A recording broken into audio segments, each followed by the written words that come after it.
Predestination and Free Will. Before the beginning of time, this world and all of creation existed as a single possibility out of an infinite number of possibilities in the mind of God.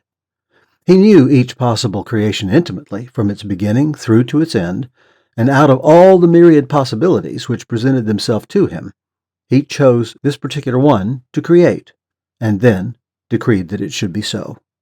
For out of all the possible combinations of creations, God deemed that this one was the one most conducive to fulfilling the purpose for which he created it, namely, the creation of intelligent, free will beings who would, of their own free will, love, honor, and glorify him.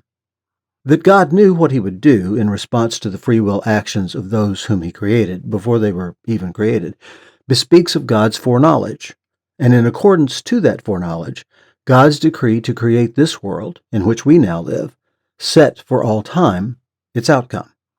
In this sense, God predestined our lives. So that we might better understand this, consider creation as a sphere and time as a line passing through the diameter of this sphere. Imagine a large soap bubble with a string passing through its center. Now, consider yourself as standing upon this line. From this position, we can look up and see the vast expanse of the heavens contained within God's creation. Looking back, we can observe history. Looking forward, we can see the future rushing toward us. Within this sphere of creation, our will is truly free and autonomous. However, there are boundaries and limits to the actions we can take and to the choices that we might make, and these boundaries and limits are governed by the prudence which God displayed in his choice of this creation. God also exercises prudence in the affairs of humankind by establishing governments with laws and armies to defend their borders. He has provided us with a moral compass and has placed in our hearts an awareness of himself. God also exercises prudence in his dealings with people individually, and it is here where the miracle of redemption takes place. Before God created creation, he knew that man would fall, so he prepared the way for our reconciliation to himself, a reconciliation that requires a free will decision on the part of the sinner in favor of God.